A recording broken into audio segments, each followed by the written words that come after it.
नमस्ते, मैं सुलता महाराणा।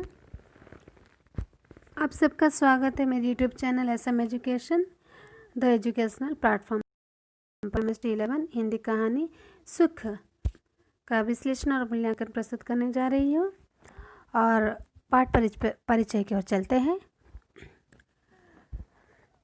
काशीनाथ सिंह की प्रथम कहानी संकट सितंबर 1960 में कृति नामक पत्रिका में नई कहानी आंदोलन के दौर में प्रकाशित हुई।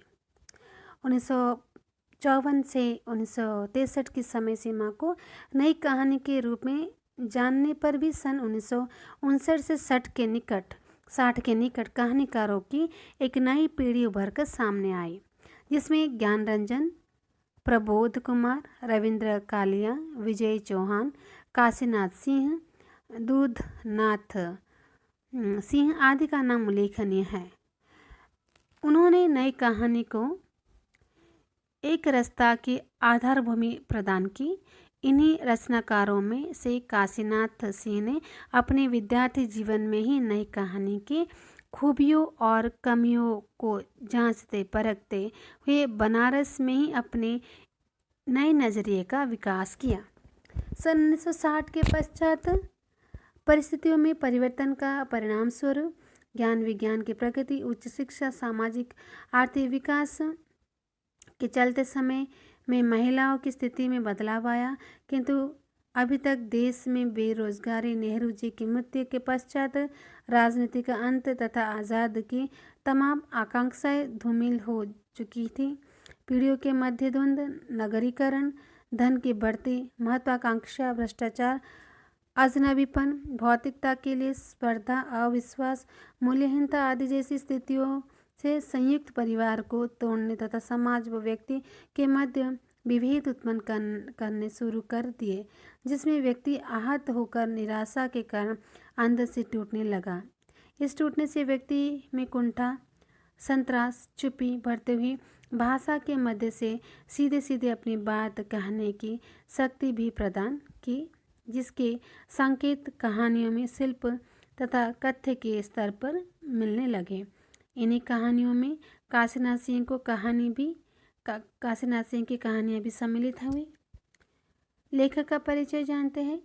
1 जनवरी 1937 को बनारस जिले के जियनपुर गांव में जन्मे काशीनाथ सिंह के पिता नागर सिंह प्राइमरी स्कूल के अध्यापक थे तथा परिवार में खेती किसानी भी थी। काशीनाथ का बचपन गांव से पूर्ण रूप से जुड़ा रहा और खेलते गीत सुनते हुए उनका बचपन व्यतीत हुआ।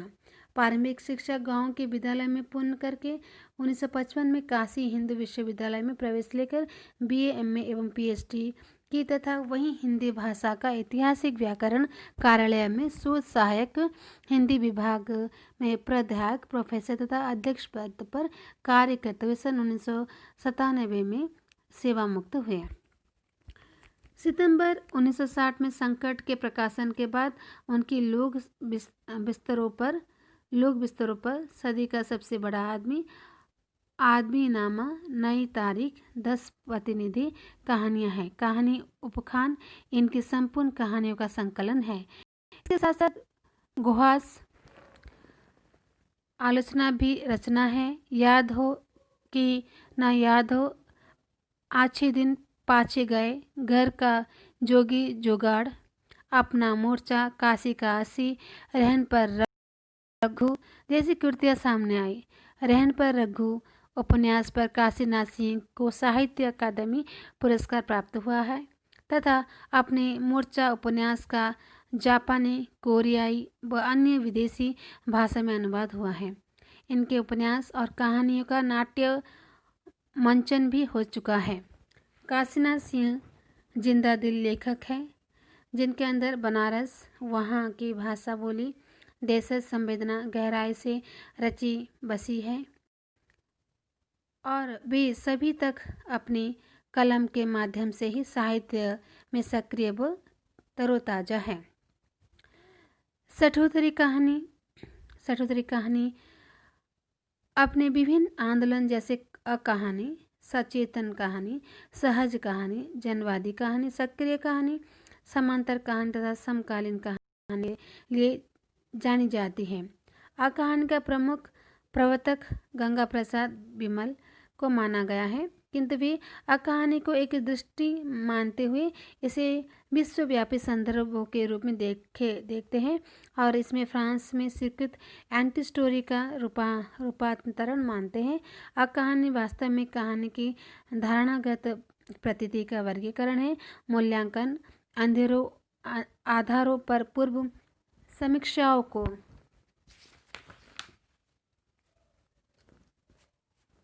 अस्वीकृत करती है। गंगा प्रसाद बिमल, रविंद्र कालिया, राजकमल चौधरी, जगदीश चतुर्वेदी तथा दूधनाथ सिंह आदि कहानी आंदोलन के प्रमुख कहानीकार हैं।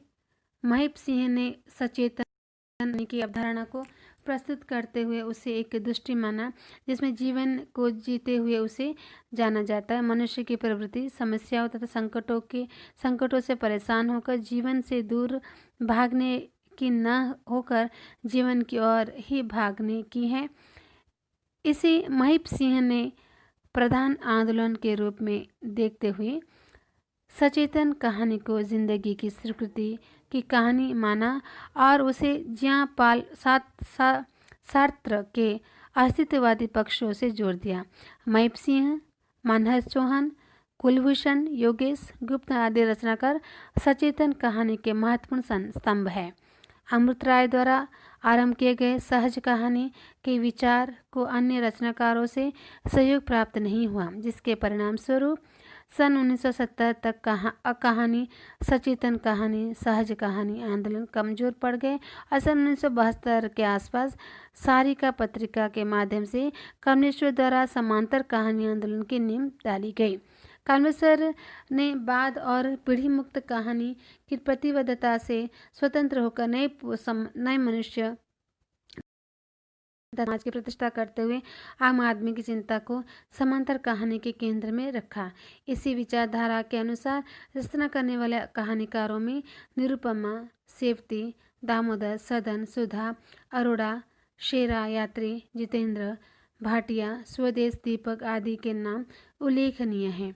राकेश वत्स द्वारा सक्रिय कहानी आंदोलन का प्रारंभ किया गया, किंतु यह भी सहज कहानी के समान ही कोई व्यापक और स्थायी प्रभाव नहीं छोड़ सका। इसलिए इस सभी आंदोलन के उपरांत अब पूरी कहानी की समकालीन कहानी के रूप में जाना गया, जिसमें अनेक कहानीकार तेजी से उभर कर सामने आए।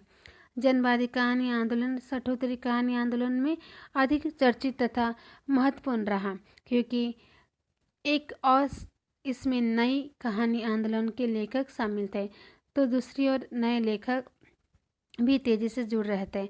काशीनाथ सिंह इसी जनवादी कहानी आंदोलन का महत्वपूर्ण हस्ताक्षर है।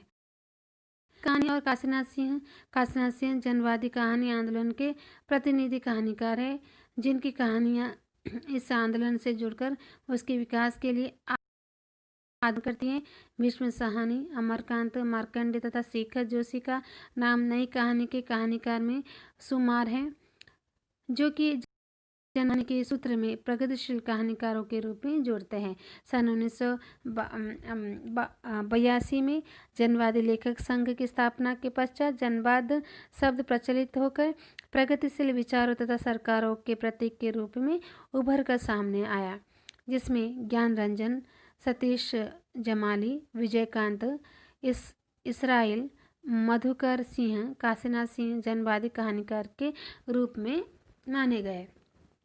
यदि भी काशीनाथ सिंह की प्रथम कहानी सन 1960 में और जनवादी लेखक संघ की स्थापना 1982 में हुई, तथापि काशीनाथ सिंह की कहानियाँ कहानी आंदोलन के प्रभाव से पूर्णतः मुक्त नहीं थे, जिसका द्वंद्व उनके प्रथम संग्रह लोग विस्तरों पर में देखा जा सकता है। किंतु शीघ्र इस द्वंद्व से निकलकर आदमीनामा की रचना की। काशीनाथ सिंह की जनवादी कहानी में मुसईचा, सुधीर घोषाल, जंगल जातकम, लाल किले के बाज, चोट तथा हस्तक्षेप को रखा जा सकता है। काशीनाथ सिंह की कहानियाँ में वो ताकत विद्यमान है जो गतिशील प्रक्रिया का जीवन बिंब प्रस्तुत करते हुए पढ़ने वाले के मानसिक संसार में हलचल उत्पन्न कर देती हैं। काशीनाथ सिंह सामान्य जन की संवेदना को महत्व देते हुए भाषा के चुटीलों प्रयोगों द्वारा उनमें सहज कहानियों के प्रति सम्मोहन जागृत करते हुए साधारण जन के कहानीकार बन जाते हैं। सुख, पाठबोध और प्रक्रिया।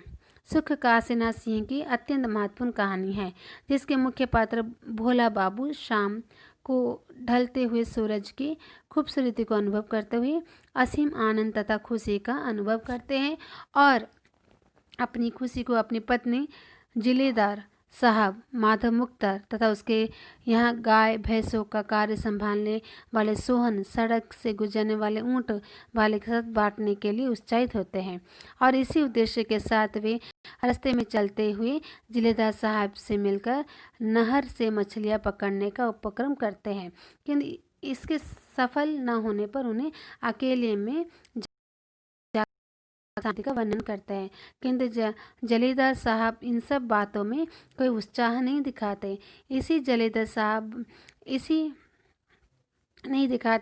इसी प्रकार पत्नी माधव मुख्तार सोहन तथा ऊँट वाले द्वारा उनकी खूबसूरती को न समझ पाने के बात से आहत होकर भोला बाबू घर लौटकर आ जाते हैं और खाने से इनकार कर देते हैं तथा निराश बड़ी बातें कहते हैं। तो किसी अज्ञात आशंका के भय से ग्रस्त होकर उनकी पत्नी तथा बच्चे जोर जोर से रोने लगते हैं और उनके रोते हुआ देखकर स्वयं भोला बाबू भी रोने लगते हैं, क्योंकि उन्हें दुख इस बात का है कि हमें लोग इतने ज़्यादा बदल चुके हैं कि उन्हें अपनी दुनिया तथा उनसे कार्य की व्यस्तता के समक्ष प्रकृति का सौंदर्य भी दिखाई नहीं देता और ना ही वे इसे समझने का अनुभव करने का प्रयास करते हैं। सुख के पाठ के बाद सुख कहानी की कथा वस्तु प्रकृति और मनुष्य के मध्य रिश्ते को व्यक्त करती है, जो कि अपनी तरह की प्रथम कहानी है जो मनुष्य और प्रकृति के बीच रिश्ते को लेकर यह दर्शाती है कि कैसे रिश्ते समाप्ति की दिशा में उन्मुख हो रहे हैं। वह दौर संबंधों के विघटन का दौर था, जिसमें मध्यवर्ग का प्रादुर्भाव हुआ, जो कि रुपए पैसे की चिंता तथा उसकी फिक्र में डूबा रहता है, जिसके परिणाम स्वरूप अकेलेपन तथा अलगाव बोध की स्थिति उत्पन्न हो गई। आज़ादी के बाद सारी उम्मीदों से मोहभंग होने के कारण लोगों के शहर की तरफ पलायन से शहरीकरण को जन्म दिया, किंतु शहर के माहौल और के अनुसार स्वयं को न ढाल पाने के कारण लोगों के संवेदना का क्षरण होना प्रारंभ हो गया। काशीनाथ सिंह ने अपनी जनवादी दृष्टि के संदर्भ में सुख कहानी के इन संवेदनाओं के क्षरण को, शाम के सौंदर्य बोध को लोगों के बेमानी रूटीन की तरह पाठकों के समक्ष प्रस्तुत किया है, जिसमें भोला बाबू को शाम का सौंदर्य वो दिखाई पड़ता है किंतु अन्य व्यक्तियों को नहीं। ये काशीनाथ सिंह ने कहानी के अंत में भोला बाबू के दुख को ही सुख में परिवर्तित होते हुए दिखाया है। काशीनाथ सिंह पर पारंपरिक रूप से रसियन क्लासिक, चेखव, प्रेमचंद और रेणु का गहरा असर रहा है, जिसके परिणाम स्वरूप वे आधुनिकतावाद पर चोट करते हुए लोक कथात्मक शैली को उजागर करते हैं। सुख कहानी पर चेखव की कहानी ग्रीफ का प्रभाव पर लिखित होता है, जिसमें गरीब तथा परिस्थितियों के कारण एक तांगे वाले का बेटा मर गया था और वह तांगे वाला अपना सुख दुख औरों से बांटना चाहता है, किंतु कोई सुनना नहीं चाहता और अंत में वो अपने घोड़े से अपना दुख बांटता है। वही बात सुख कहानी में भी नजर आती है, जहाँ भोला बाबू सूर्यास्त के सौंदर्य के अनुभव में सभी को सम्मिलित करना तो चाहते हैं, किंतु काम धंधे में व्यस्त होने के कारण कोई उनका आशय नहीं समझ पाता। वास्तव में काशीनाथ सिंह प्रकृति के इस दृश्य को दिखाने के भोला बाबू के उतावलेपन के पीछे प्रकृति से बराबर प्रेम करते हुए उसके साथ आत्म संबंध स्थापित करते हुए हर हाल में जीवित रहने का अदम्य जिजीविषा तथा उत्कट अभिलाषा को व्यक्त करते हैं। सुख कहानी के माध्यम से काशीनाथ सिंह एक प्रकार के अलगाव बोध, अजनबीपन को उजागर करते हैं। यह अलगाव अत्यंत आत्मिक संवेदना को भेद कर उसे पागलपन की हद तक पहुंचा देता है। इसलिए भोला बाबू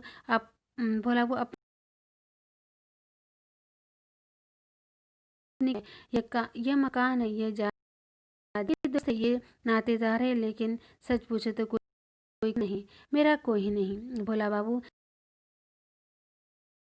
को सनक के रूप में परिभाषित करने पर हंसने वाले लोग भी शामिल हैं। स्वयं उनकी पत्नी होती है, यह आप क्या कह रहे हैं? आप क्या हो गए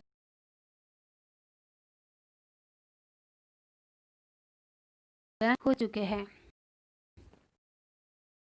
कर सकता, सब स्तब्ध और हताश होकर जोर जोर से रोने लगते हैं। यहीं पर यह सुख कहानी, नई कहानी घोर का प्रारंभ करते हैं। भाषा शैली।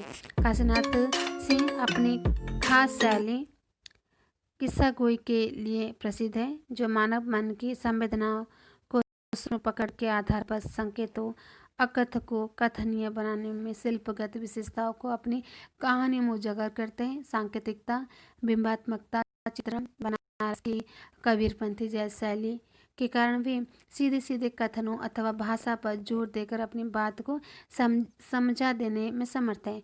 सुख कहानी में लोक स्वर की बोलचाल की भाषा, देशज शब्द, व्यंग आदि के आधार पर कथ्य शिल्प का ऐसा गुम्फन किया है कि पाठक कहानी पढ़ता चला जाता है और उसे शब्द खटकता नहीं।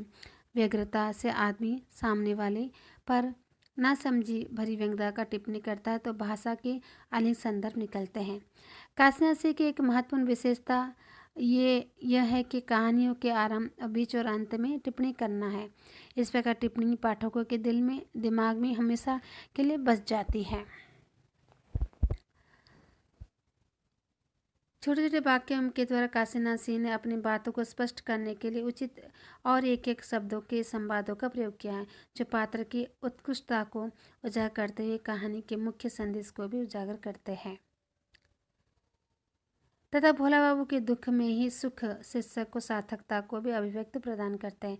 जैसे भोला बाबू और बेटी की माँ के मध्य यह संवाद काशीनाथ सिंह की भाषा की शक्ति तथा कहानी कहने की शैली के कमाल को भी दर्शाता है। ताड़ों के बीच में देखो धुंधली धुंधली पहाड़ियाँ है लाल सूरज है, हाँ गोलाई पर पतले भूरे बादलों की लकीरें हैं, हाँ है, तो देखो उसे अच्छी तरह देखो। उसे क्या देखना?